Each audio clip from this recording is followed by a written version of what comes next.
Hold up. What are you doing here? I live here. What's the reason you stopped me? Let me see your ID. That's my house. What do you want? We've had break-ins, and you seem too suspicious for me. Standing in my own driveway isn't suspicious. Let's clear it up. Show what's inside your bag. No, I don't allow. What happens when a patrol officer decides a black homeowner doesn't belong on her own street, then blocks her driveway, demands ID, and reaches for her wrist without a real crime? The answer hits different when you realize the cameras didn't just catch a rude stop. They caught an unlawful detention being built in real time. Quick thing, where are you watching from? Drop your city or state in the comments. And if you stay for stories where power gets checked by facts and accountability, hit like and subscribe. These situations don't end the way they should unless somebody keeps a clean record. Now, rewind. It was near dusk in a quiet neighborhood. Porch lights started coming on. People watered plants. Kids' bikes leaned against garages. Normal. Nia Carter pulled into her driveway, got out, and started walking back from her car with her bag. That was it. No rushing, no hiding, no weird behavior. Just a resident doing resident stuff. A patrol car rolled through slow. The officer saw her, then slowed even more. He decided she didn't fit. That's the part nobody admits out loud, but it drove everything that came next. He swung his unit in and parked at an angle that cut off her path. Not a friendly pull-up, a move that said, control.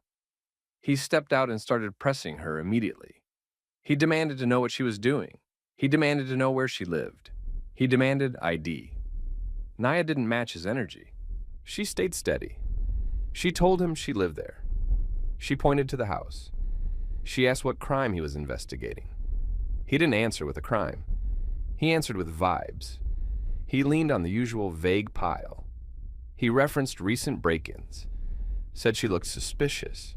Said he was just checking. He tried to make it sound routine, like the problem was her for noticing. Then he pushed the interaction into a trap. Consent. He angled toward her bag and tried to get her to clear it up by letting him look inside. He framed it like a favor, like it would make everything easier. Nia declined, not loudly, not dramatically, just a clear no. The officer didn't accept no as an answer. He treated it like an offense. He stepped closer. He started giving commands that didn't match the situation. He ordered her to stand in a specific spot. He told her to keep her hands visible. He positioned himself so she wasn't moving toward her own front door. That's a real tactic. You isolate the person. You control the space. You create the look of authority and the feel of danger. Then you write the report later like it was necessary. Nia didn't play into it. She repeated the basics. She lived there. She hadn't broken any law. She wanted to know what specific crime he suspected. He couldn't lock one in. So his story started shifting. First it was break-ins. Then it was a general check. Then it was her behavior. He kept changing the reason because he never had one that held up. And when his words stopped working, he moved to the next tool. Pressure. He implied she was refusing to cooperate. He made it sound like her calm boundary was the problem. He tried to turn voluntary compliance into a test of innocence. That's how these situations flip. You say no to a search and suddenly you're difficult. Nia stayed controlled anyway. She didn't hand him consent. She didn't hand him a narrative. She gave him only what she had to give. The officer didn't like that. He escalated again. He told her he was going to detain her until he sorted it out. No clear crime, no clear facts, just a decision. His decision. He reached for her wrist like the next step was physical restraint. And that's the second everything changed. Because right then the front door opened. Her husband stepped onto the porch, took in the spacing, the angle of the cruiser, the way the officer tried to move Nia away from her own door, and the hand reaching in. He didn't react like a random neighbor. He reacted like a federal attorney who'd seen how this gets rewritten when nobody checks the first draft. He started walking down the steps, calm pace, direct focus, and he was about to force the officer to pick one thing and stick to it, facts or nothing. Daniel Carter didn't step outside to argue feelings. He stepped outside to control the record. He moved down the walkway and stopped at a safe distance, where the body cam would catch him clearly. He kept his hands visible too, not because he had to, because he knew how officers write aggressive into a report when they need cover. He looked at the officer's hand near Nia's wrist and made it simple. He asked what specific crime the officer suspected right now. Not a general problem in the area, not a rumor, a specific crime tied to her. The officer tried to answer with the same fog. He referenced break-ins again. He described her as out of place. He implied he was preventing something. Daniel didn't let him float. He asked what specific facts made Nia look like a suspect instead of a homeowner walking from her own car. He asked what the officer observed before blocking her driveway. He asked what dispatch call sent him there. The officer didn't have a dispatch call. That was the issue. So his explanation shifted again. He pivoted to officer safety. He pivoted to refusal. He tried to make her declining a search sound like she'd done something wrong. Daniel cut that off too. He stated clearly that refusal of a voluntary search didn't create suspicion. He stated that Nia did not consent to any search of her bag, her person, or her property. He repeated it so it would land on audio. Then he forced the officer into a yes or no lane. He asked whether Nia was being detained or whether she was free to go into her house. He asked if the officer planned to physically restrain her. He asked if the officer believed he had probable cause for an arrest. The officer hesitated. You could feel it. That moment where he wanted control but didn't want responsibility. He tried to keep it in the gray area. He acted like it was just a conversation while still standing in a way that blocked Nia from her own front door. He kept giving commands. Stand here. Hands visible. Don't move. Daniel didn't raise his voice. He got sharper. He asked for the officer's name and badge number. He asked for a supervisor to respond immediately. He said he wanted it documented that the officer had blocked the driveway and attempted to detain a resident without a clear crime. That's when the neighborhood started waking up. A curtain moved. A porch door opened across the street. Someone stepped out with a phone held low, pretending not to record while recording anyway. Doorbell cameras stared from multiple angles. One across the street, one next door. Nia's own, mounted right above the porch light. The officer noticed the attention and got tighter. He tried to regain dominance by talking louder and faster. He kept circling back to how Nia could make it easy by cooperating. Daniel didn't bite. He asked again, what facts, what crime, what authority? The officer tried to backfill. He claimed he saw her checking cars. He implied she was lurking. He implied she was about to break in. The problem was the scene didn't match that story at all. She was in her driveway. She'd walked from her own car. She'd pointed at her house. Calm the entire time. Daniel called that out without drama. He described what actually happened in plain language, step by step, so the body cam would capture a clean timeline from a credible voice. The officer made a choice in that moment. He either had to let her go, or he had to commit to detaining her and risk getting exposed for it. He went halfway, the worst kind of halfway. He said he was going to hold her there until a supervisor arrived. Like that solved the legal problem. Like waiting made the reason appear. Daniel stayed planted and repeated the same boundary. No consent, no physical contact, and no moving Nia away from her door. And while all of that played out, dispatch finally crackled back. A supervisor was en route. That's when the officer's face changed just a little. Not fear, calculation. Because now it wasn't just him and a homeowner anymore. Now it was witnesses, cameras, a federal attorney, and a decision he couldn't quietly undo once someone else showed up. The supervisor pulled up fast. Not lights and sirens, just quick, controlled. Like he'd been told this was turning into a problem. He parked behind the angled cruiser and got out already scanning. Nia by her driveway. The officer squared up like he was holding a perimeter. Daniel on the walkway, with that calm posture that reads like, I'm not leaving and I'm not confused.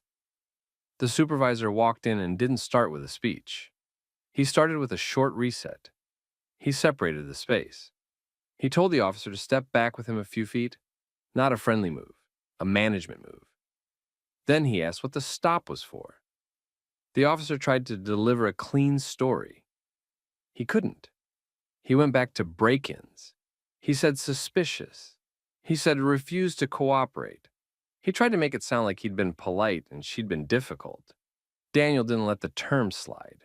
He corrected the framing without shouting. He said Nia lived there. He said the officer blocked her path and demanded ID without a specific crime. He said the officer pushed for a bag search and treated refusal like guilt. He said the officer attempted physical restraint on private property with no stable reason. And he said it like a person who knew the exact words that matter later. The supervisor looked at Nia and asked her version. She kept it short. She confirmed she'd identified herself, pointed to her home, declined a voluntary search, and got escalated on anyway. No extra. No anger performance. Just facts. The supervisor did the math in real time.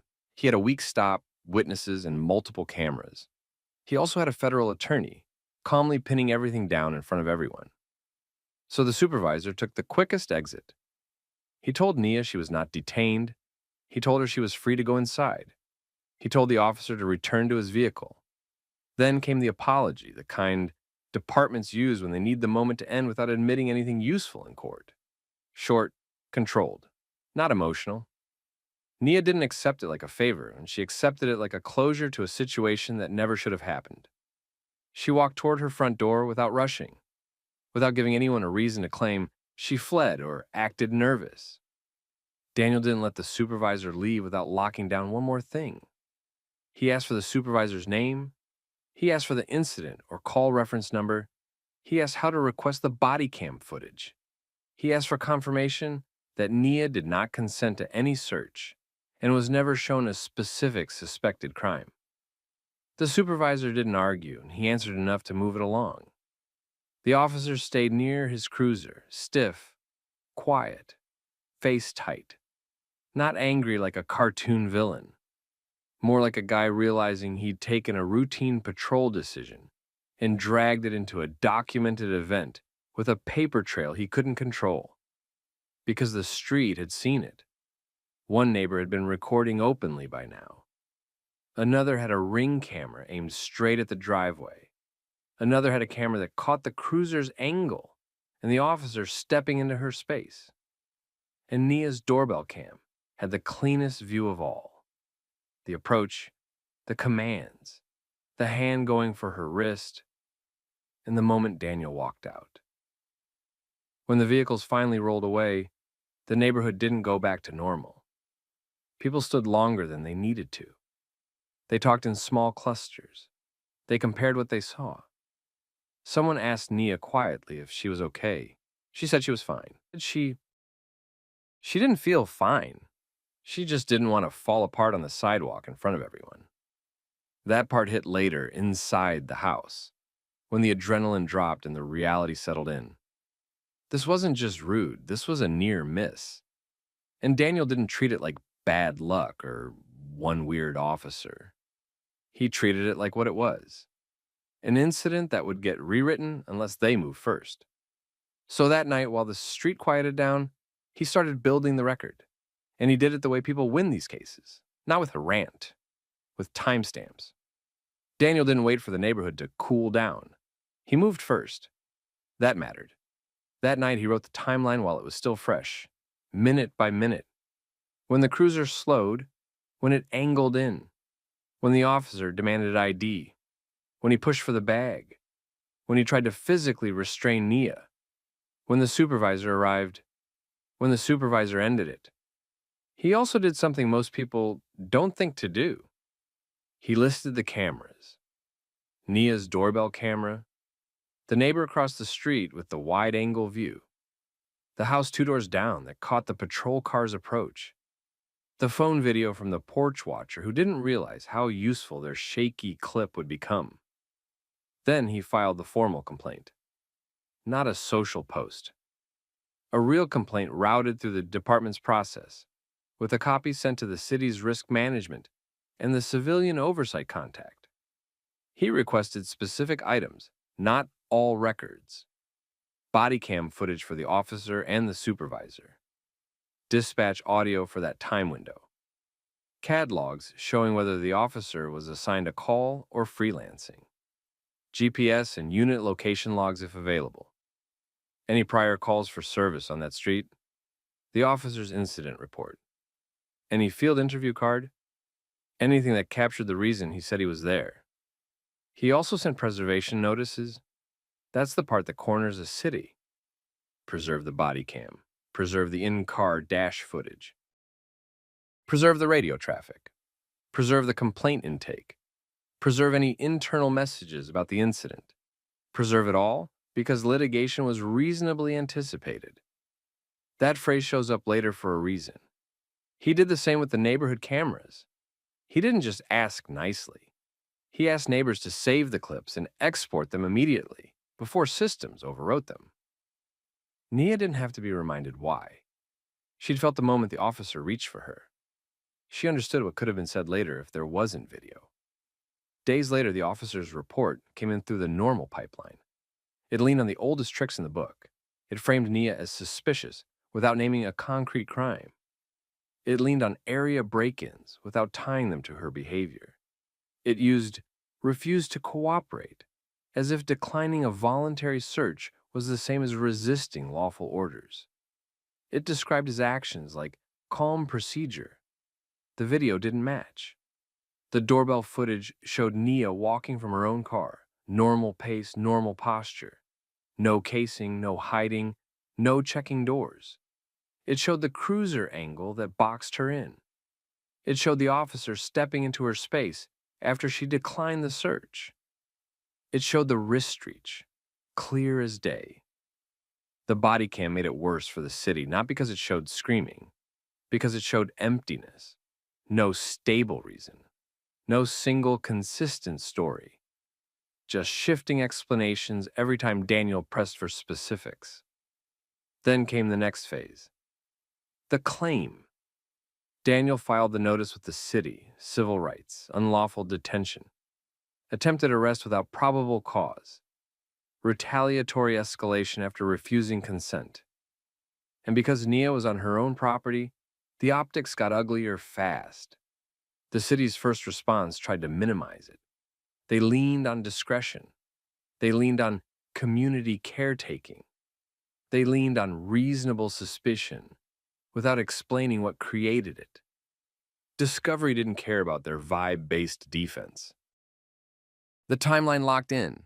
The dispatch logs showed no call that required him to be there. The radio traffic showed him scrambling once he realized the supervisor was coming. The body cam captured him trying to justify the stop after the fact. And the neighborhood footage? That footage was neutral. It didn't argue. It just showed what happened. Now the city had a choice. Fight and risk a public trial where their own video played on a loop, or settle and control the damage. They also had another internal problem. Credibility. Once a court saw the report language next to the footage, every other report from that officer became a question mark. Defense attorneys love that. Prosecutors hate it. Departments fear it. An officer who can't be trusted on paper becomes a liability everywhere. That's why the pressure shifted behind the scenes. Meetings happened. Emails flew. The city started talking policy changes while pretending it wasn't connected. The department reviewed the stop like it was a training opportunity, but everyone involved understood the real issue. The stop wasn't weak. It was empty. And Nia wasn't the one who made it a big deal. The officer did when he treated her existence in that neighborhood like a problem that needed force. The city tried to keep it quiet. That was the first move. They offered an early resolution path, the kind that sounds like, we'd like to put this behind everyone. They didn't say they were wrong. They just wanted it gone. Daniel didn't treat it like a negotiation about feelings. He treated it like leverage. He had video. He had logs. He had a report that didn't match reality. He had witnesses. And he had one more thing the city couldn't afford, an officer whose credibility had become a problem on paper. Once that happened, the case stopped being just about Naya. It became about every arrest and every stop that officer had ever justified with the same vague language. That's when the city's tone changed. The settlement talks got serious. Not because they suddenly cared, because they saw the risk. A trial would have forced the department to explain, in public, why a black woman standing in her own driveway got treated like a burglary suspect, with footage playing, with the officers' shifting explanations laid out, with a supervisor ending it because the foundation was weak. So the city paid, not a symbolic check, a real number, big enough to hurt the budget line, big enough to make somebody above the police chief ask why this ever happened. The money wasn't the only part. The policy changes mattered more.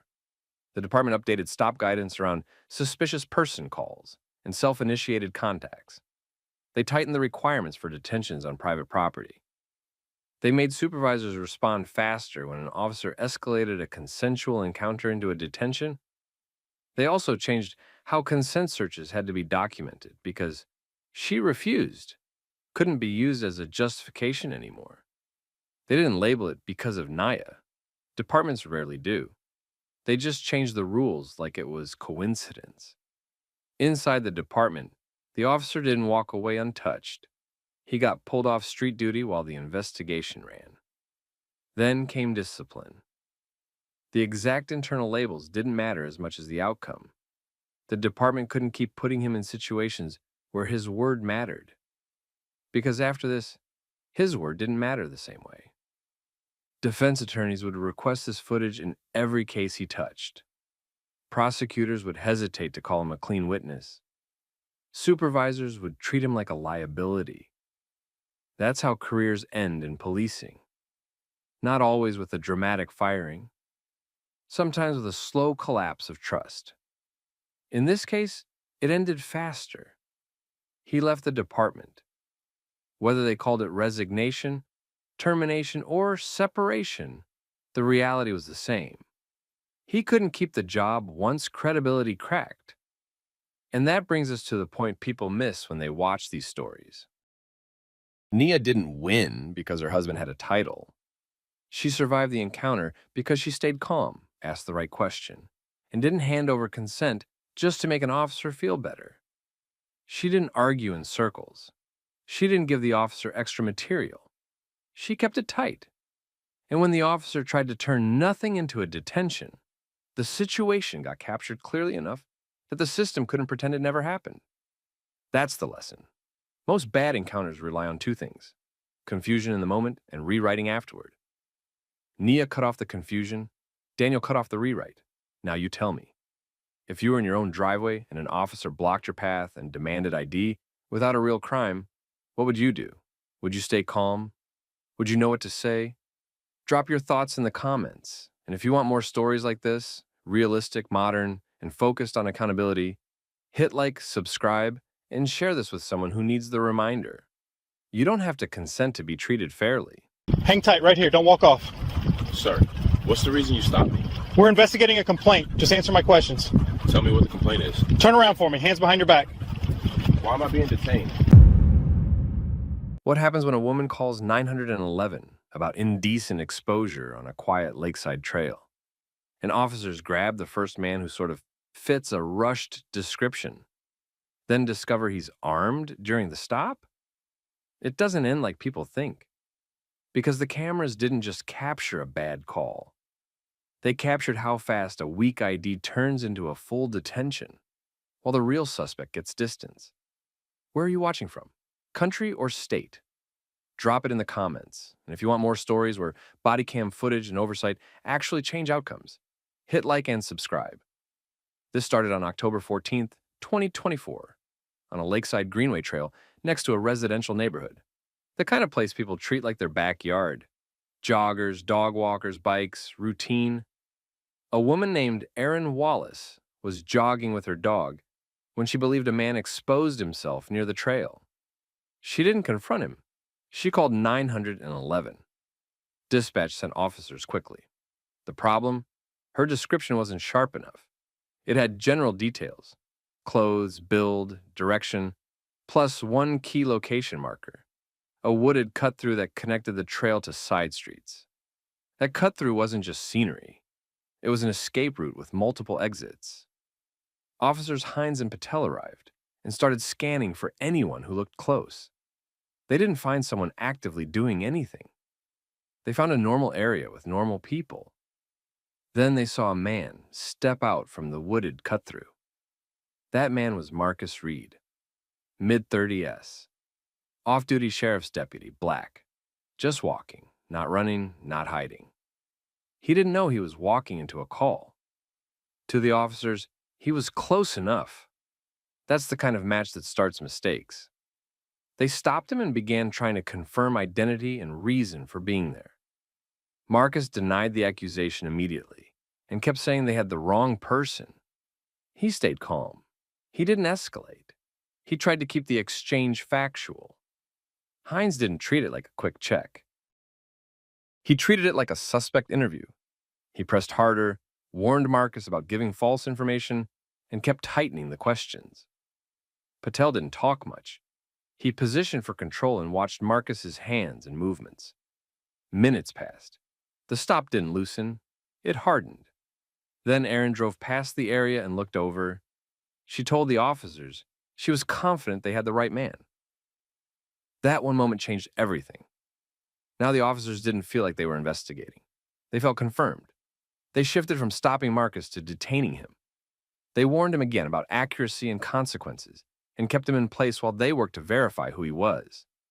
At that point, procedure kicked in. Detention meant a safety check. During the pat-down, Hines found a concealed firearm. Then he found a knife. That discovery didn't prove indecent exposure. It didn't validate the caller's claim. It did one thing. It raised the risk level in the officers' heads instantly.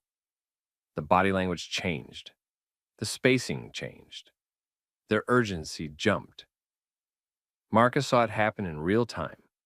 He'd watched stops pivot like that before, from routine to high alert, based on one discovery. And now, he was the person standing there while that switch flipped. The moment Hines found the concealed firearm, the stop stopped being conversational.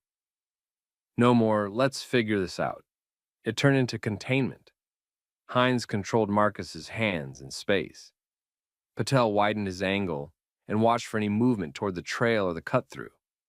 Two officers, one detainee, public setting, possible sex crime call, now a gun in the mix. That combo makes cops clamp down. Marcus stayed still. He didn't argue about the pat-down. He didn't give them a reason to justify force. He'd seen that movie from the other side. But he also knew something else. If they kept treating him like the suspect, this could end with him in cuffs, his name run through the mud and the real guy gone. So he switched tactics. He told them he was law enforcement, off-duty, sheriff's office. Hines didn't relax, not even a little. That claim doesn't calm officers. It can inflame them. People lie about that all the time. And if you're already keyed up, you hear it as a complication, not a solution. Marcus didn't try to reach for anything. Smart. He kept his hands where they could see them and explained that his credentials were on him and dispatch could confirm his employment. He pushed for a supervisor, not as a flex, as a safety move. Patel did the part that matters in these moments. He backed the request with procedure. He kept Hines focused on control while he made the call for a supervisor and asked dispatch to start checking the name.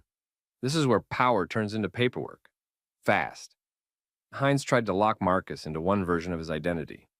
Full name, date of birth, address. Why he was there. Where he'd come from. Marcus answered, but he stayed careful. He didn't guess. He didn't fill gaps to help. Officers love gaps because gaps become contradictions. Meanwhile, the trail kept moving around them. People walked past. Some slowed down. Phones came out. Not everyone filmed, but enough did. That mattered later, even if nobody realized it yet. Erin wasn't standing there. She'd already done her drive-by confirmation and left. That confirmation still hung over the stop like a stamp. Dispatch came back with early returns. Not the full confirmation yet, but enough to show the name Marcus gave didn't ping as fake. That didn't end it. Hines still acted like Marcus could be lying and could still be the suspect. Then the supervisor arrived. Sergeant Alvarez didn't walk in hot. He walked in evaluating. He looked at spacing, body language, who controlled what. Then he asked for the basics. What the call was, what the description was, how Marcus got selected, what had been found during the safety check, and how long the detention had been running. Hines gave his version, tight, confident. He leaned on the caller's certainty. He leaned on the fact that Marcus came out of the wooded cut-through. He leaned on the weapon discovery. Alvarez didn't argue. He went straight to the hinge point, the description. He had Hines repeat it. Then he had Patel repeat it. You could tell he was checking for drift. Descriptions get worse every time someone retells them. People add details that weren't there. They delete details that don't fit the person in front of them. It happens constantly. Alvarez asked what details were actually in the original call notes and what came from the drive-by confirmation. Big difference. Then he did the next thing good supervisors do. He asked Marcus for his side, but he didn't let Marcus run the show either. He kept it structured. Identity first, employment confirmation next. Then the mismatch. Marcus repeated that he was off duty and wanted dispatch to confirm directly. Alvarez took that seriously, not because he trusted Marcus, but because it was easy to check and stupid not to. Dispatch ran it properly this time, not a casual, sounds right, a real verification. Employment came back confirmed.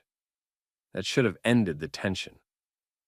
It didn't, not immediately, because now the officers had a new problem. If Marcus really was a deputy and they had detained him based on a vague match, they were about to be forced to explain why they pushed it as long as they did. Alvarez didn't make it personal. He made it factual. He went back to the description again. He asked about height range, clothing specifics, any unique markers, hair, facial features, anything that would separate a guy on a trail from the guy who did it. And that's when the stop started cracking. The details didn't line up cleanly with Marcus. Not the way Hines had acted like they did. The loose match looked looser the longer Alvarez held it up to the call notes. Alvarez also focused on the timeline. Aaron made the call. Officers arrived quickly. Marcus emerged from the cut-through. That made him convenient. Convenient isn't the same as correct. Then Alvarez asked the question Hines hadn't wanted to answer out loud. Where did the actual suspect go if Marcus was detained here? Patel glanced back toward the cut-through. You could feel the shift. That wooded route wasn't just a place Marcus came from. It was a route someone else could have used to leave. Alvarez told them to widen the search. Not later, now. One officer stayed with Marcus. The other moved to the trail exits and the cut-through edges. Radios lit up. Quick directions, trailheads, nearby streets. Anyone who saw someone running. That was the moment the whole scene split into two stories. Story 1, the system finally admitting the detention might be wrong. Story 2, the real suspect taking advantage of the delay. Marcus stood there, still detained, still armed on paper, still treated like a risk, even after dispatch confirmed who he was. That's the ugly part. Confirmation didn't instantly restore dignity. It just started the process. Alvarez told Hines to slow down, keep it clean, and document every step from the moment Aaron drove by. He also told him to stop stretching the stop past what the facts supported. Because now they had Bodycam. They had the caller's statements logged. They had bystanders recording angles officers didn't control. And they had a clock that already favored the guy who ran. Once Sergeant Alvarez heard dispatch confirm Marcus worked for the sheriff's office, he stopped treating the stop like a win and started treating it like a liability. He didn't apologize right away. He didn't debate feelings. He went straight to proof. He pulled the call details back up It made Hines read the original description again, out loud, the way it came in. Then he compared it to what stood in front of him. Marcus's build, clothing, anything distinctive. You could see the gap widen.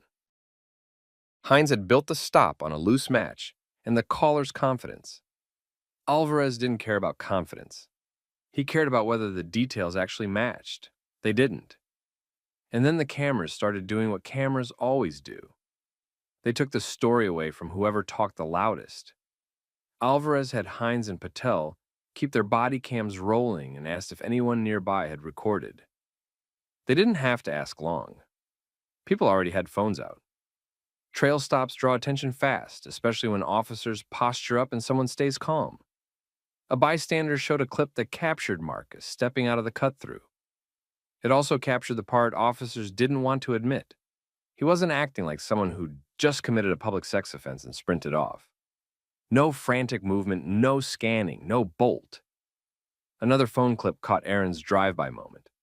Not the whole thing, but enough to confirm what happened. She drove past, looked, and gave a confident ID from a moving car. That's not a careful identification. That's momentum. Alvarez didn't trash Erin. He didn't need to. The setup spoke for itself. Then Alvarez narrowed it down to specifics. He asked dispatch to replay the key description points in the report. He asked for any follow-up details Erin might have given during the call. That's where the stop broke. The description had details that didn't fit Marcus, not minor stuff, key stuff, height range, clothing color, something worn or carried that Marcus didn't have. The kind of detail that should have triggered doubt earlier, not later. Hines tried to justify it with proximity.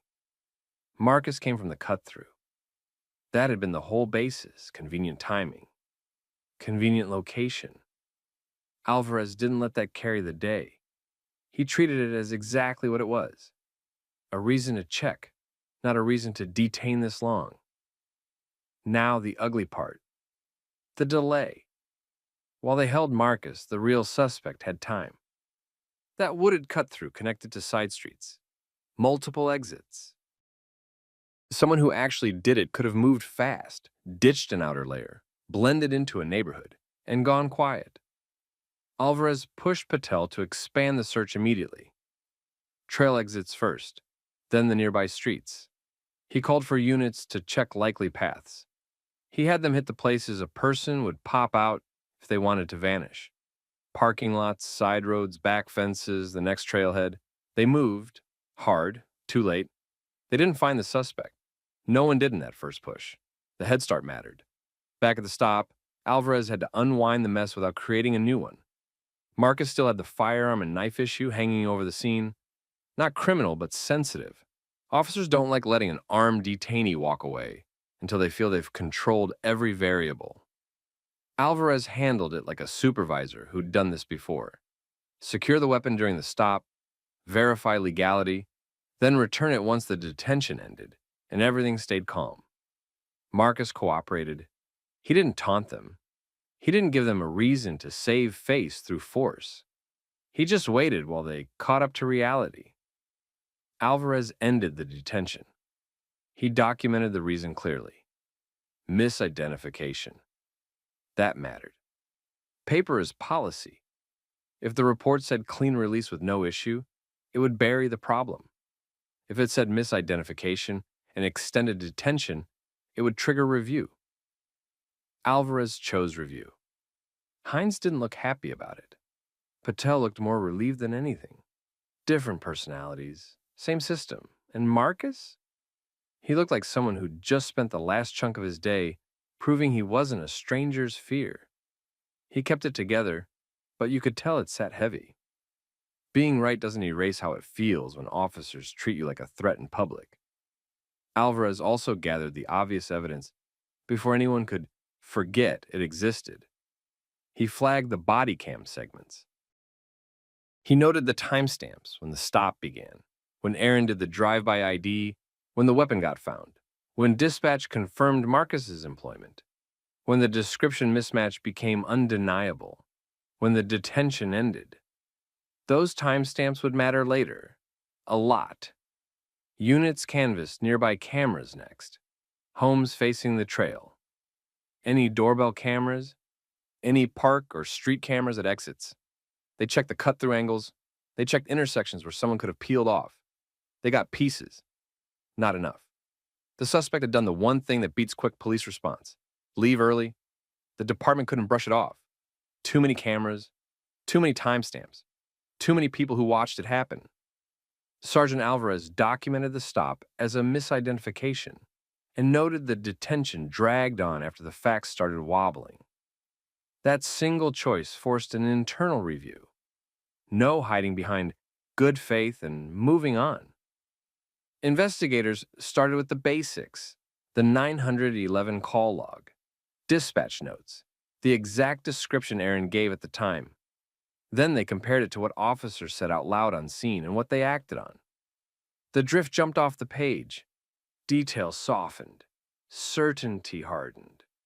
The stop started fitting the person they already had instead of testing whether he actually matched. Bodycam footage did the rest. It showed the moment the stop switched from a quick check to a detention. It showed the shift after Aaron's drive-by. Yes, that's him. It showed how the weapon discovery changed the officer's posture, even though it didn't prove the original accusation. Most important, it showed how long they kept Marcus pinned down after the supervisor started asking for actual matching details. Then they pulled outside video. Bystander phone clips, doorbell cameras near trail exits.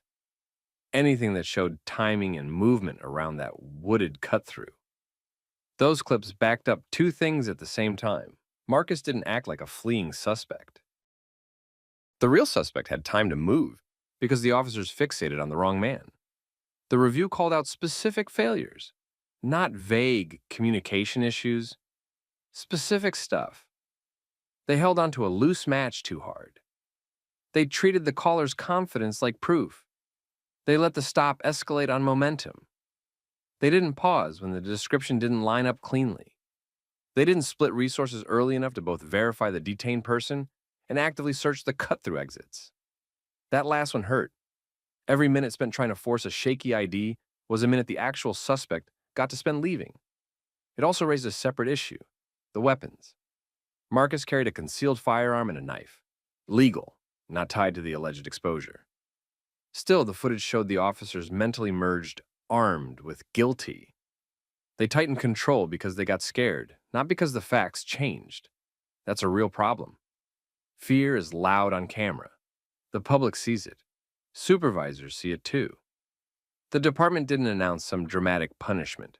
Real life rarely does. They did what agencies usually do when the evidence is bad, but not criminal. They mandated remedial training, identification standards, detention time limits when a match stays vague, how to handle on-scene confirmations from a moving vehicle, how to separate a safety check from an assumption of guilt. They also reviewed whether the stop should have shifted into a show-up identification procedure instead of an informal drive-by nod that officers treated like a signature. Alvarez pushed one change hard. Once inconsistencies appear, officers have to either develop new facts fast or end the detention. No more stretching it because they want the call to be solved. That rule protects everyone, the public, the officers, the person stuck in the middle. Aaron got interviewed again.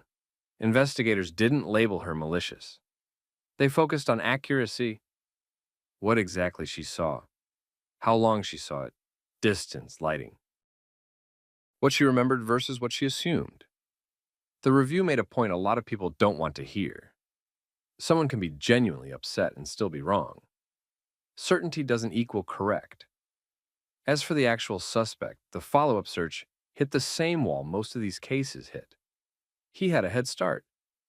The wooded cut-through gave him options. Camera angles missed him. Witnesses didn't have clean details.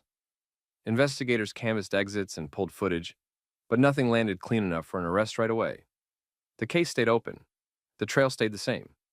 People kept running it anyway because people don't get the option to pause life. until a department fixes its problems. Marcus went back to work carrying a different kind of weight. He didn't need a lecture about how stops can go wrong. He lived it, off duty, in public, while doing nothing. He also had to decide what to do with it. Stay quiet and move on, or make sure the department couldn't pretend it was no big deal. The report, the Bodycam timestamps, and the bystander clips already made that decision for him. The record existed, permanent. And that was the lesson that stuck. When officers build a stop on a vague match and then let pressure drive the rest, they don't just risk hurting an innocent person. They also hand the real suspect time and space. The wrong person gets trapped in the system while the right person gets away. That's not justice. That's a failure with paperwork. So here's the question for you. If you were Marcus, would you have disclosed you were law enforcement right away?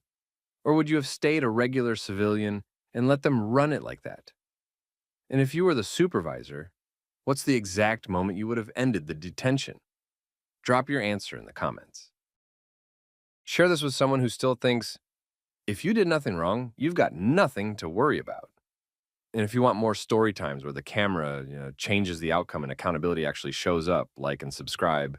Hold up, you got ID on you and proof you're a U.S. citizen. I've got ID. What's the legal basis for a citizenship demand in the parking lot? Here I ask questions, not you.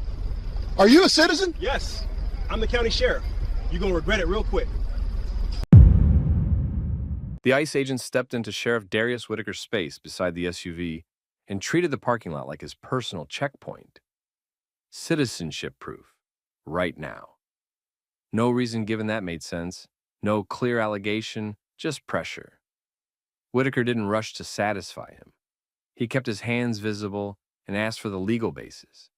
He also asked whether he was being detained or free to leave. The agent ignored the question and repeated the demand. Whitaker handed over his driver's license and then his sheriff credentials, the kind of thing that ends misunderstandings fast. It didn't end anything. The agent looked at the credentials, dismissed them, and kept pushing like the only acceptable outcome was Whitaker scrambling to prove himself. A phone went up from a few cars away. Another person slowed near the storefront and watched. That's the moment you could tell this wasn't about law. It was about control. Quick pause. Where are you watching from? Country or state? Drop it in the comments. And if you watch these stories because you're tired of authority getting used like a weapon, hit like and subscribe. This one turns into a real accountability problem. Now rewind. Midday traffic filled that plaza lot like any other day. Coffee shop line, pharmacy pickups, people moving in short bursts, then disappearing back into cars. Cameras sat on corners of the buildings, pointed at entrances, covering most of the lanes without anyone thinking about it. Whitaker had come in off duty, plain clothes, no marked unit, no entourage, just errands. He parked, stepped out, and stayed near his vehicle for a minute while checking something on his phone. Nothing about his behavior suggested danger. No shouting, no confrontation, no looming around other cars. Agent Grant Heller entered from the far side on foot, not responding to a call, not finishing a stop. He walked with a locked-in posture that said he'd already decided what this was. He didn't circle, he didn't observe. He went straight at Whitaker. A normal officer starts with questions. Heller started with authority. He framed the contact as an immigration check immediately. He acted like he had the right to demand citizenship proof just because he felt like it. That's where the constitutional line showed up fast. In public, in a parking lot, the government doesn't get to treat people like paperwork dispensers without a lawful basis. Whitaker knew that. He also knew something else. When someone tries to run you over with authority, the story gets rewritten later, unless you lock down the facts in real time. So he did what seasoned law enforcement does when something feels off. He controlled his tone. He controlled his movements. He forced the encounter into clear categories. Whitaker asked for the legal basis. He asked whether he was being detained. He kept his voice even, like he was speaking for a recording, because he assumed there was one. He wasn't wrong. Heller refused to answer cleanly. He stayed vague while acting like compliance was mandatory. That's a common dodge. Keep it fuzzy so you can claim later it was consensual even while you box someone in. Whitaker didn't accept fuzz. He provided identification first. Then he added his sheriff credentials. It was an easy off-ramp. Any competent agent could have verified it through standard channels in minutes. Dispatch, database, supervisor call. Pick one. Heller chose none of them. Instead, he treated the credentials like they didn't count. That told everyone watching what mattered to him. Verification wasn't the goal. Dominance was. A bystander, Jasmine Patel, started recording early. She didn't announce it. She didn't argue with anyone. She just held the phone steady. That kind of footage becomes a problem for people who like to improvise their facts later. Whitaker noticed the phone and adjusted without making a show of it. He kept his hands in view of both the bystander camera and any plaza cameras. He didn't reach into the SUV. He didn't step toward the agent. He didn't give Heller an excuse to describe threatening movements in a report. Heller kept escalating anyway. His voice stayed sharp. His language shifted from questions to commands. He repeated the citizenship demand like repetition could create legal authority. He started acting like Whitaker's calm questions were attitude. That's the chess game right there. Heller tried to reframe professionalism as defiance. If he could label Whitaker uncooperative, he could justify pushing harder. Whitaker didn't bite. He kept the focus on standards. Reasonable suspicion requires specific facts, not a vibe. Detention needs a lawful basis, not an ego. Those rules apply even when the person pushing the contact wears a badge. Heller acted like those rules didn't apply to him. People nearby picked up on the shift. A couple of heads turned. A short pause in foot traffic. That low-level attention you get when something feels wrong, but nobody wants to be the next target. And here's the piece that makes the whole thing hit harder. Whitaker wasn't a random civilian getting bullied by a federal agent. He was the county sheriff, elected, public-facing. The type of person Heller should have recognized the second credentials appeared. Heller didn't miss it, he dismissed it. That choice matters, because it turned this from a possible misunderstanding into something else.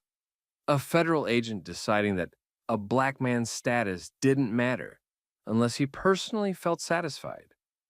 Whitaker offered the cleanest solution again. Verify through normal channels. Confirm the credentials. End it like professionals. Heller refused again.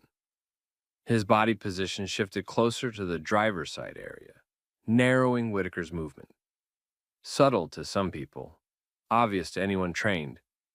It's how you start turning a conversation into a detention without saying the word. Whitaker recognized the line getting crossed and responded the way you want a top law enforcement official to respond. Calm, specific, no drama.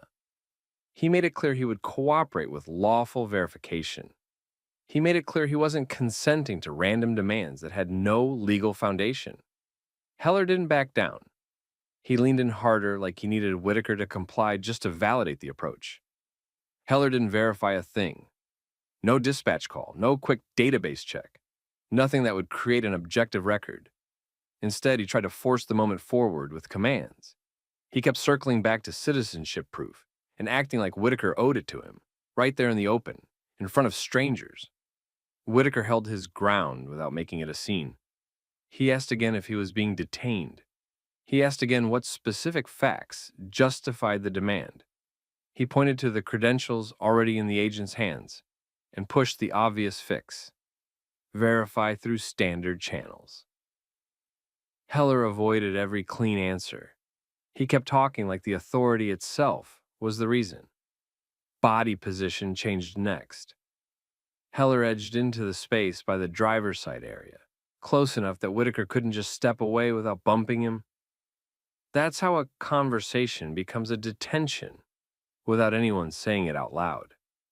Jasmine Patel's phone stayed up. Steady recording, no commentary. That's the kind of witness officers hate, because it doesn't get distracted and it doesn't get emotional. Heller started giving step-by-step compliance instructions that didn't match a voluntary contact. Hands placement, where to stand, what to produce. He tried to make Whitaker perform submission so the scene would look justified from a distance.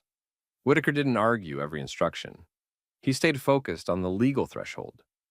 Detention needed reasonable suspicion. Reasonable suspicion needed articulable facts. Heller still hadn't offered one. At that point, Heller made it explicit in everything but words. Whitaker wasn't free to leave. The agent's posture, the blocking angle, the repeated commands. Same message. Whitaker warned him calmly that he was crossing into an unlawful detention. He told Heller he would cooperate with verification. He would not cooperate with a made-up checkpoint. That's when Heller reached for him, not to guide him away from traffic, not to protect anyone. The grip went to control. A wrist grab first, then a pull, like he wanted Whitaker repositioned for restraint. Whitaker didn't swing, he didn't jerk away. He tightened his arms, kept his hands visible, and made sure the bystanders could see he wasn't resisting. Smart move. Officers who escalate like this love to write resistance into the report later. Heller escalated anyway. He talked over Whitaker's attempts to explain. He dismissed the sheriff credentials again, framing them as irrelevant. In that moment, he made his real position obvious. Whitaker's identity didn't matter because Heller didn't want it to matter. Then came the slip that changed the whole tone. Heller justified his suspicion by leaning on how Whitaker looked and how he didn't match what a sheriff should be. He didn't use a slur. He didn't need one. The bias sat in the logic. Appearance first, facts later, verification never. You could feel the crowd react. A couple people moved closer without realizing they were doing it. Someone else backed away like they didn't want trouble. Jasmine adjusted her framing to capture hands and faces at the same time. Heller pulled out cuffs. Whitaker stayed controlled. He repeated that he wasn't resisting and that Heller had no lawful basis to restrain him. He also made sure to say clearly that he was the elected sheriff and that verification could happen in minutes if Heller would just do his job. Heller cuffed him anyway. That sound carried. Metal clicking in a public parking lot. Phones caught it. Security cameras likely caught it. Heller had turned a baseless demand into a physical seizure.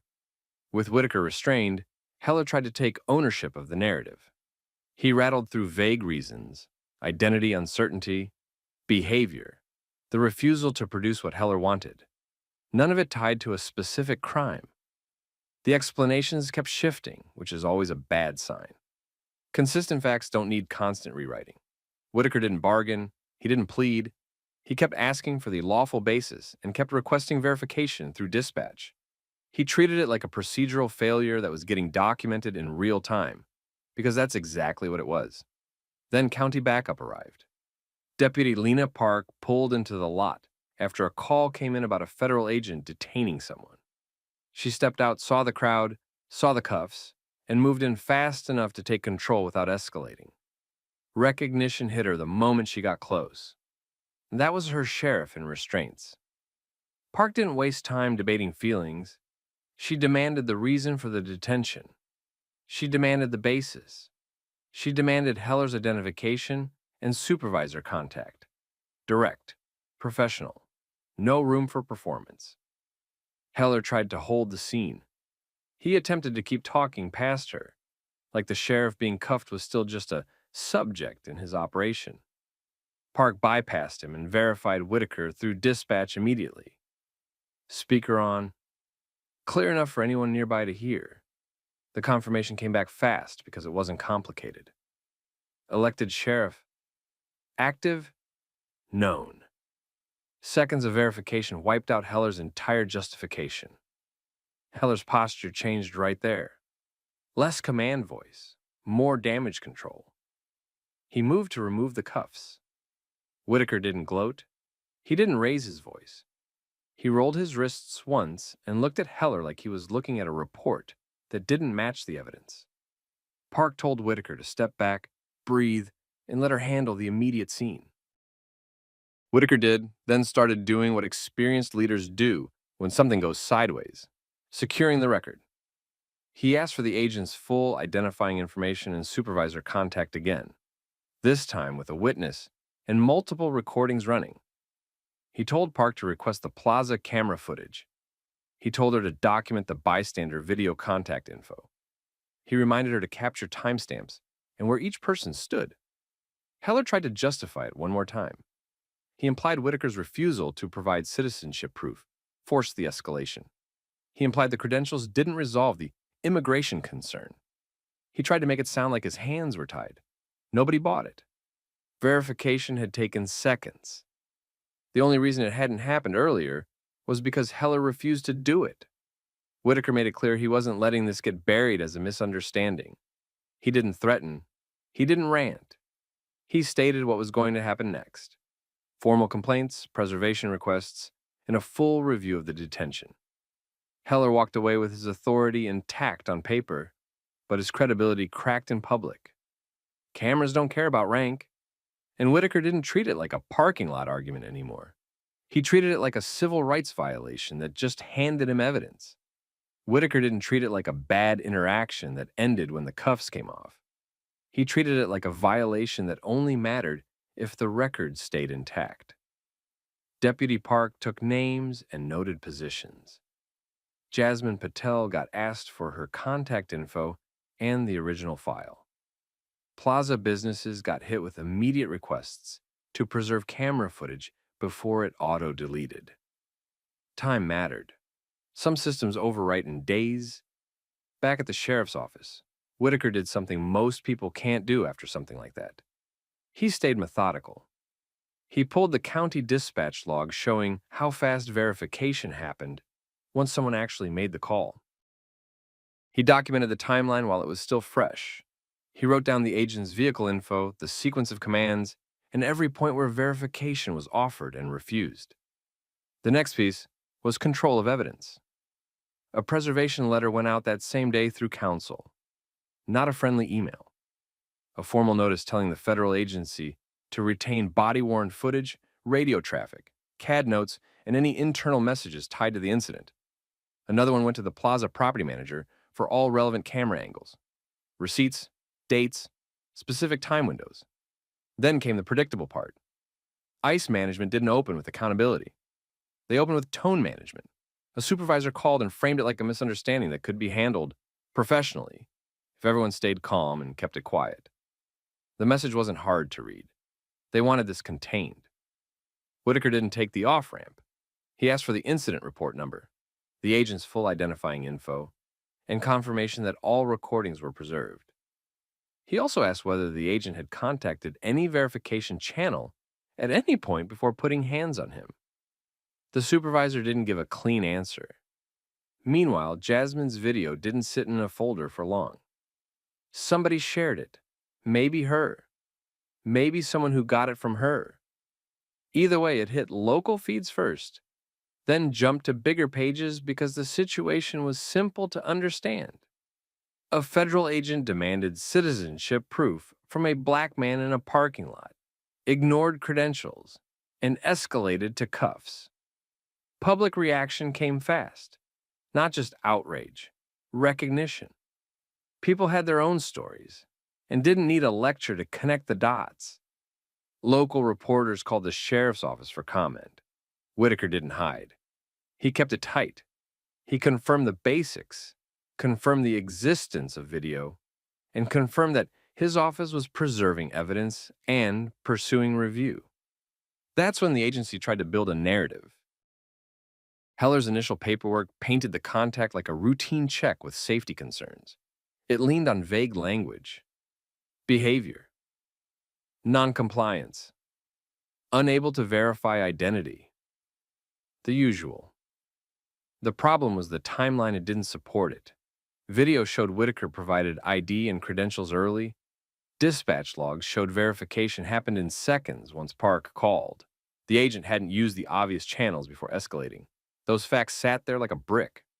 Whitaker's attorney, Aisha Monroe, built the case the way these cases have to be built, not by arguing feelings, by pinning down contradictions.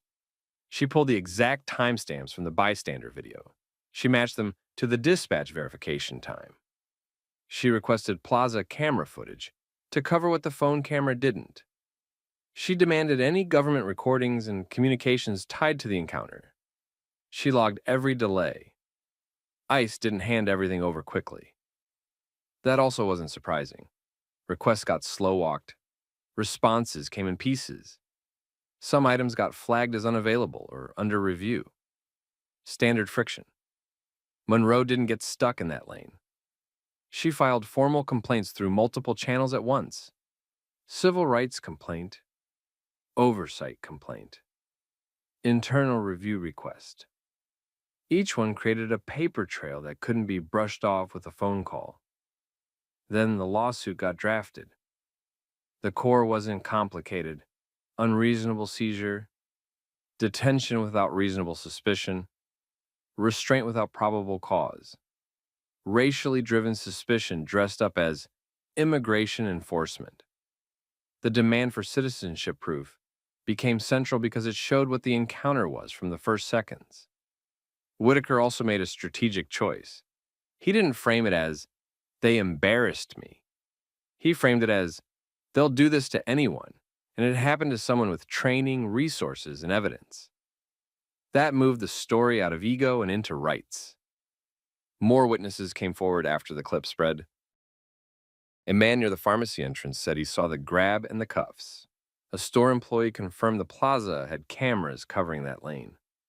Another bystander mentioned hearing the agent dismiss the credentials.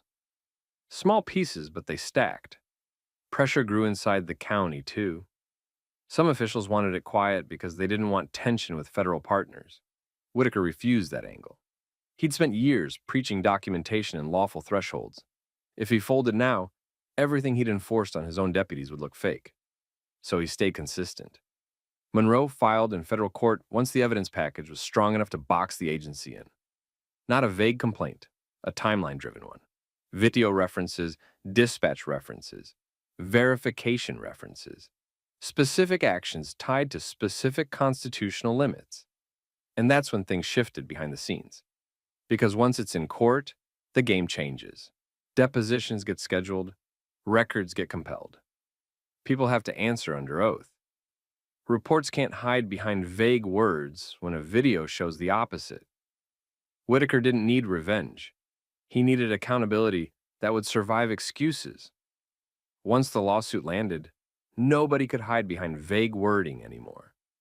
Monroe requested everything: the agent's reports, internal emails, radio traffic, any video, any notes about suspicion, and any policy the agent claimed to rely on. Then came depositions. Heller's story didn't hold up under structured questions. His reasons kept shifting. One minute it was identity. Next it was behavior. Then it was safety. The record didn't match any of it. Whitaker had provided ID and credentials early. Verification could have happened immediately. It didn't because Heller refused to do it until Deputy Park forced it. That refusal became the center of gravity. Monroe didn't argue vibes. She argued thresholds. If the agent claimed reasonable suspicion, she demanded the specific facts. If the agent implied consent, she pointed to the blocking posture and commands. If the agency tried to sell it as a quick check, she walked the timeline second by second and showed how it escalated without a lawful anchor. Video helped, but the boring stuff hurt even more. Dispatch logs, timestamps, the gap between when verification was offered and when it actually happened. All of it told the same story. This was preventable, and the agent chose escalation anyway. ICE tried to narrow the case. They floated the usual moves: qualified immunity arguments, technical defenses, attempts to frame it as a misunderstanding with an officer who couldn't confirm identity. Monroe kept dragging it back to one point. The agent didn't try to confirm. He skipped the simplest verification steps and moved straight into control. That's not enforcement. That's a power play. Pressure built on the agency for a second reason: credibility. If this reached a jury, the visuals were brutal. A black man in cuffs in a public parking lot after presenting law enforcement credentials. A quick dispatch confirmation that proved how unnecessary it was. A written narrative that didn't line up with what the cameras captured. Jurors don't need legal training to understand that. Behind the scenes, settlement talks started getting serious. Whitaker didn't come in asking for a symbolic win. He came in with evidence and a standard. Accountability has to sting, or it teaches nothing. He also had leverage most plaintiffs don't. He knew policy. He knew procedure. He knew how to explain it in plain English without sounding like he was performing. That made him dangerous to cross-examine. The agency also had a bigger headache. This wasn't just about one agent. If discovery showed patterns, training gaps, or loose supervision, the case could expand. Nobody wanted that on the record. So they paid. The number landed at $12 million. That settlement didn't happen because someone felt bad. It happened because the agency didn't want a courtroom replay of an unlawful detention built on appearance and ego. The money reflected the constitutional violations, the restraint without probable cause, and the fact that the agent ignored verification options that would have ended the contact cleanly. Then came the non-money part, the part agencies hate even more. New protocols tightened how agents could initiate public space contacts without a clear immigration-related basis. Verification requirements became explicit. Supervisory involvement triggers got added for any detention that wasn't grounded in a defined operation. Documentation rules got stricter because loose narratives were what created the problem in the first place. Training shifted too, not the performative kind. Scenario-based work focused on thresholds and bias cues. The key lesson was simple. If an encounter starts with "prove you belong" instead of articulable facts, it's already off track. Heller didn't walk away unmarked. The agency handled discipline and assignment changes internally, but the career hit showed up anyway. Cases follow agents. Depositions follow agents. Supervisors remember who brought a $12 million problem into their lap. Whitaker's side changed as well. He didn't treat the settlement like a trophy. He treated it like a warning label. He built a county training block around the incident, using it to drill one message into his deputies. If you can't clearly state the legal basis, you don't escalate. If verification is available, you verify. If your suspicion is really just a feeling, you stop and reset. He also gave credit where it belonged. Deputy Park's quick verification mattered. Jasmine Patel's recording mattered. The plaza cameras mattered. Oversight didn't arrive by magic. People created it by documenting. That's the part viewers should sit with. If this could happen to a sheriff in broad daylight, it can happen to anyone. The difference was that Whitaker knew how to freeze the moment into a record. He had witnesses. He had procedure on his side. He had the patience to play the long game instead of trying to win in the parking lot. So here's the question for you. If you were standing there watching, would you record like Jasmine did? Or would you keep walking because it feels safer? Drop your answer in the comments. Share this story with someone who thinks rights only matter when you're loud. And if you want more real, grounded stories where accountability actually lands, hit subscribe. This afternoon, Sheriff's Office, need to see some ID, sir. For what? I'm in my own yard, man. We just cooking. Got a call. I'll explain in a minute. Let me see the ID first. A call about burgers? James, just give it to him. Yeah, hold up. Appreciate it. Name and date match what dispatch gave me. You live here? 13 years, same address. All right, keep it handy. We're good for now. This rookie deputy thought he was running the whole neighborhood when he walked into a private backyard BBQ without a warrant, without consent, and with that chest-out attitude. He thought everyone back there would fold. He didn't realize the man he was trying to intimidate was the county's veteran sheriff. and the cameras were already rolling, watched the exact moment his swagger collapsed, and he had to face real consequences. Drop where you're watching from in the comments. Country, state, city, I read them.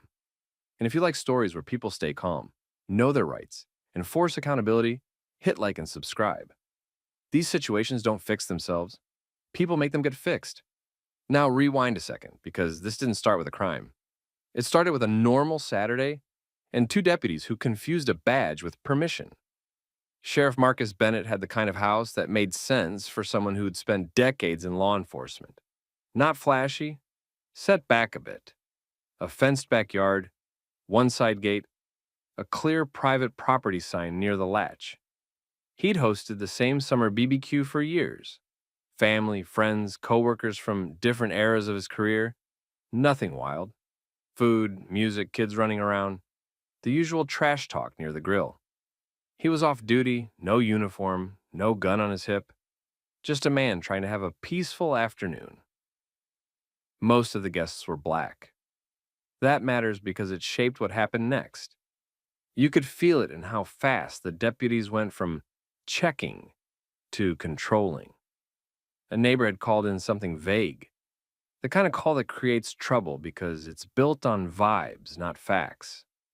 Noise complaint, suspicious gathering, cars parked, smell of smoke.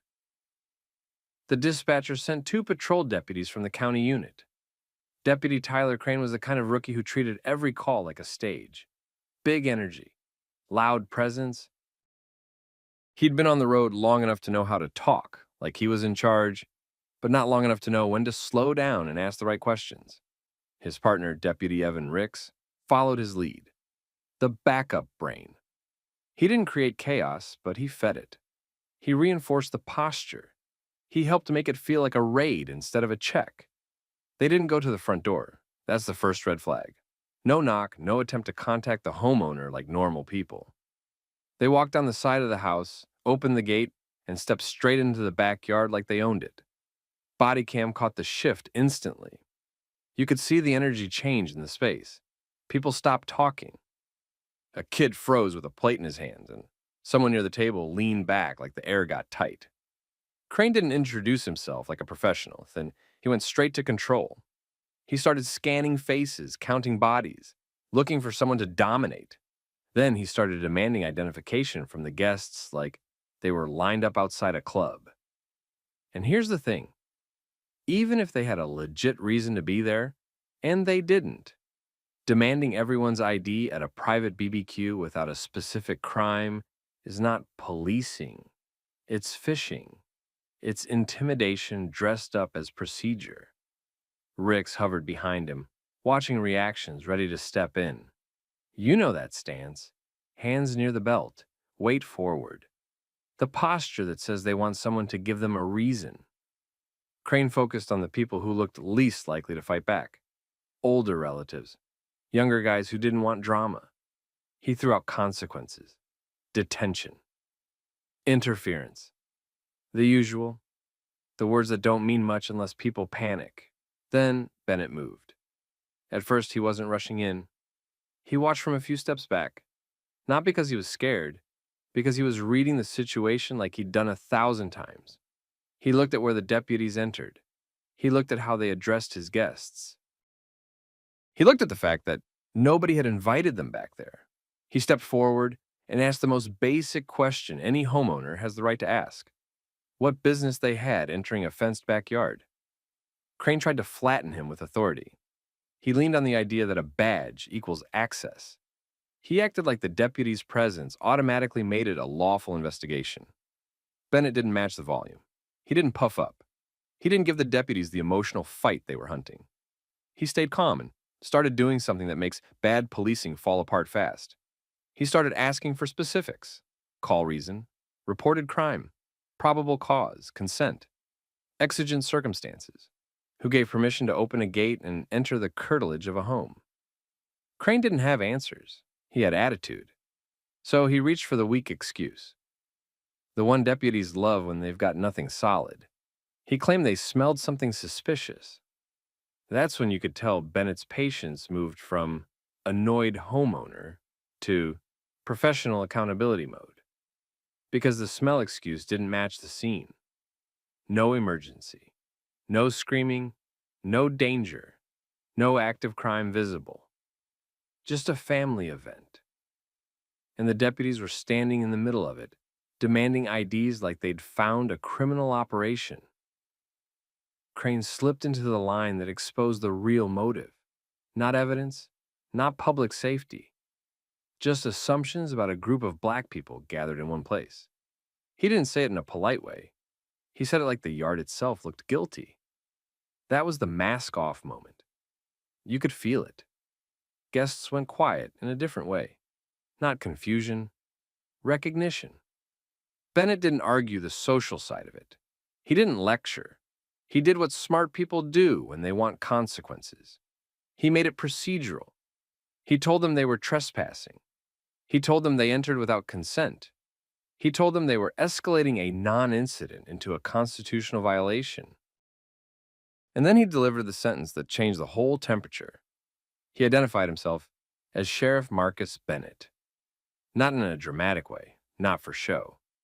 Calm, flat, direct, name and role. The kind of introduction that doesn't need volume. You could see it hit Crane in real time. His shoulders dropped a fraction. His eyes shifted. He stopped scanning the crowd and started scanning for exits. His voice changed. Less command, more uncertainty. Ricks reacted too. He stopped moving like backup and started moving like a witness. He looked at Crane, then at Bennett, then down at the gate like he suddenly remembered how they got there. Bennett didn't give them time to spin a story. He didn't let them retreat and rewrite the narrative later. He forced the accountability to happen while the cameras were still capturing everything. He ordered them to call a supervisor to the scene immediately, not later. Not, we'll talk at the office. Right there. Real-time documentation. That's how you prevent the quiet cover-up. That's how you stop the report from turning into a fairy tale. Crane hesitated. You could see him weighing the options. Push back and risk insubordination against the sheriff. Or comply and accept that he'd just created a problem with a Bodycam timestamp. He complied, and Bennett made it tighter. He instructed them to keep their cameras on. He asked for the call notes. He wanted to know exactly what had been dispatched and exactly what they were claiming justified entry. He wanted it on record while everybody's memory was fresh and the scene was intact. One of Bennett's relatives, Rochelle, had already been recording pieces on her phone from the side. Not in anyone's face. Just enough to capture the posture, the demands, the tone. Redundant coverage. Smart. Because Bodycam doesn't always malfunction when there are multiple angles. At that point, the deputies stopped acting like hunters and started acting like employees caught breaking policy. The supervisor, Sergeant Dana Holloway, arrived with the posture of someone expecting a routine mess. That posture changed as soon as she realized who the homeowner was and where her deputies were standing. Bennett didn't yell at her. He didn't grandstand. He did what professionals do. He briefed her in a tight sequence. Entry point, no knock, no consent, demands for ID, flimsy justification, biased language, escalation during a peaceful gathering. And he emphasized the key fact. The deputies had created the incident. Holloway asked for the original complaint details. Bennett wanted the dispatcher contact and CAD notes preserved. He wanted the body cam flagged. He wanted a supervisor summary completed that day. No wiggle room. Crane tried to soften his earlier posture. He tried to reframe it as a safety check. Holloway didn't bite. She asked him direct questions. Why the backyard? Why no front door contact? What exigency?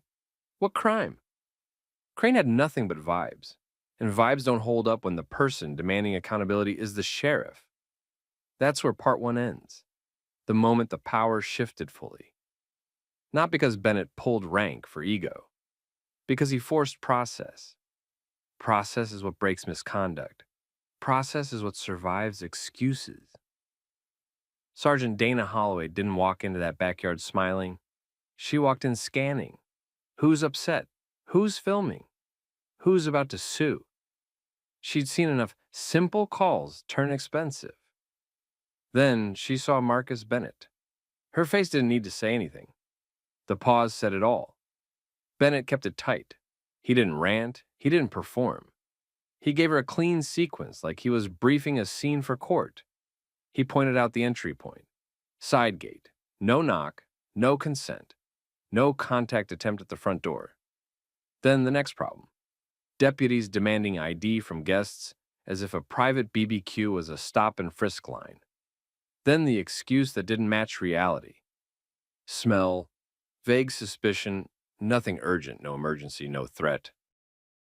No reason to be inside the fenced backyard. Holloway didn't argue with him. She turned to Crane and Ricks and started asking questions that forced specifics. Call type, exact complaint. What did dispatch say? What did they observe before entering the yard? What was the legal reason to open a gate and step into the home's curtilage? Crane tried to reset the tone.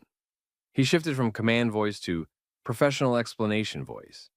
He framed it like a safety check, like they were just trying to identify people and make sure nobody was trespassing. Bennett didn't let that sit. He reminded Holloway calmly that nobody had reported a fight, a weapon, or anyone in danger. He reminded her that the deputies didn't even attempt the normal first step: knock, talk, get consent, or leave. Ricks tried to help Crane by adding little phrases that sounded official. Officer safety, investigative detention, keeping the peace. Holloway cut through it. She asked what crime they were investigating. Not vibes, a real offense. That's where the whole thing started falling apart on camera. Because when a deputy can't name the crime, what they're really saying is, they didn't have one. Bennett wasn't just protecting his guests. He was protecting the record. He told Holloway he wanted 3 things done before anyone left that yard. First, the call notes. He wanted the CAD entry pulled and read back. He wanted the original complaint captured in the supervisor notes, not rewritten later. Second, body cam preservation. Both deputies. No missing segments. No accidental stop recording. He wanted the footage tagged for retention immediately. Third, a supervisor summary completed the same day with the entry method stated plainly. Side gate entry without consent. That exact language matters. It's the difference between a contact and an unlawful intrusion. Holloway looked irritated, not at Bennett, at the situation, at the mess her deputies had handed her. She stepped away and got on the radio. She requested the call details, asked dispatch to confirm the complaint language, and told them to annotate the event. On-scene supervisor request. Potential policy violation. Body cam hold. Bennett stayed in control, but not in a cartoon way. He kept his voice even. He kept his hands relaxed. He watched his guests, too. He made sure nobody got baited into an argument that deputies could later spin into disorderly conduct. And the guests were tense. You could see it. The shock had turned into anger, but it was controlled. That's the thing people don't talk about enough. It's exhausting having to stay calm when you're the one being treated like a problem in your own space. Aunt Rochelle kept recording from an angle. Not in faces, not antagonistic, just documenting. She wasn't trying to win an online moment. She was trying to make sure nobody could lie later. Holloway came back with a short version of the call. It was exactly what Bennett expected. It wasn't a crime report. It was a complaint built on assumptions, noise, people, smell of smoke, cars, nothing urgent. Now the deputies had a new problem. Their entry looked worse. They couldn't hide behind, "We were responding to an emergency." There was no emergency to cite. Crane tried one more move. He tried to make the homeowner's questions sound like resistance, like Bennett was interfering, like he was creating a scene. That tactic works on regular people because most people get intimidated by the threat of arrest. It didn't work here. Bennett didn't argue. He simply insisted Holloway document that Crane had demanded IDs from guests without a stated crime and without reasonable suspicion tied to specific individuals. He didn't call Crane names. He didn't speculate. He kept it fact-based. That's how you build a case that survives internal politics. Holloway finally did what good supervisors do when they realize the body cam is a liability. She took control of her deputies. She told them to step back, stop engaging guests, and let her handle it. She then spoke to Bennett like a professional, not like a defensive coworker. She acknowledged the entry issue. She told him she'd generate an incident report and initiate review. She confirmed the footage would be preserved. Crane stood there, quiet. You could see the calculation running in his head. He wanted to keep face, but he couldn't. Not with Bennett in front of him. Not with Holloway writing. Not with cameras on. Bennett didn't gloat. He didn't threaten. He gave Holloway one more instruction that mattered. He told her to ensure the deputies left the way they entered, without lingering, without comments to guests, without retaliatory warnings. Clean exit. No extra harm. Holloway walked them out, and as they moved toward the gate, you could see the shift in posture again. Earlier, Crane had walked in like he was inspecting property he owned. Now he moved like he was trying not to be noticed. Smaller steps, less eye contact. That little stiff nod people do when they realize they crossed a line. The BBQ didn't bounce back right away. That's real. People tried to laugh again, tried to pick up plates, tried to restart music. But the mood had changed. Everyone knew it could have gone sideways fast if Bennett wasn't who he was. Later that night, Bennett didn't just let it cool off. He worked the accountability angle like a veteran. He contacted the department's command staff through official channels, not personal favors. He requested the incident number.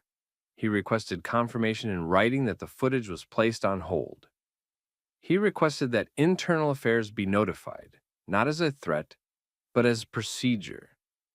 He didn't rely on verbal promises. He didn't rely on trust. Paper beats promises. By the next day, the story moved. Quietly at first, guests talked. Family group chats lit up. People shared what they could seen, how the deputies had walked in, who they targeted, how quickly it turned into an ID demand line. Then the clip started circulating in the community. Not the whole thing. Just the moment where the deputy's energy flipped after Bennett identified himself. That's always the part that spreads first, because it exposes the ugly truth in 1 second. Respect wasn't about behavior. It was about status. And the department couldn't ignore it, because now this wasn't a complaint filed by some citizen. It was the sheriff's home, sheriff's guests, sheriff's direct order for documentation, supervisor on scene, body cam hold, multiple recordings. The chessboard was set, and the deputies had already made their move. By Monday, the department couldn't treat it like a small complaint. There was an incident number. A supervisor had responded. Bennett had requested body cam preservation on scene. Guests had phone video. Dispatch records existed. And the homeowner was the sheriff, which meant this wouldn't get handled quietly and buried. Internal Affairs opened a case that day. Bennett didn't push it through back channels. He did it the way he expected any resident to be taken seriously. He requested the case number, the assigned investigator, and written confirmation that all related footage was being retained. From there, the investigation followed the timeline, not opinions. IA focused on decision points. Why the deputies skipped the front door. Why they opened a side gate into a fenced backyard. What they observed before entering. What crime they believed was occurring. Why they demanded identification from guests. Whether any exigent circumstance existed, Crane's written explanation leaned on broad phrases like safety and investigating suspicious activity. The footage didn't support the framing. Bodycam showed the sequence clearly, entry first, justification later. It showed immediate control tactics. It showed ID demands without tying suspicion to any specific person. It showed escalation without a threat. And it captured the line that revealed the mindset behind it. IA pulled the dispatch audio and CAD notes. The original call wasn't an emergency. No report of violence, no weapon, no person in danger. It was a vague complaint about a gathering, noise, cars, and smoke. That made the backyard entry harder to justify. Next came witness interviews. Bennett gave his statement, then guests gave theirs. Their accounts lined up: peaceful events, sudden entry, aggressive tone, ID demands, and pressure tactics that didn't match the situation. Sergeant Holloway's on-scene response mattered too. She had taken control when she arrived and documented the issue, which made it harder for the deputies to rewrite the story later. Command staff reviewed the footage as part of the process. That's when the department had to decide whether it was going to defend the entry or admit it was wrong and discipline it. The discipline landed in tears. Crane took the heavier consequences because he led the entry and drove the escalation. He was suspended, ordered into remedial training, and placed under formal performance review conditions that made it clear another violation would trigger termination steps. Ricks also faced discipline for supporting the conduct and reinforcing the ID demands. He received a suspension, retraining, and a written reprimand that followed him in his file. Then the civil side started moving. Bennett didn't need to file anything to make it real. Guests had potential claims tied to unlawful entry and unlawful detention demands.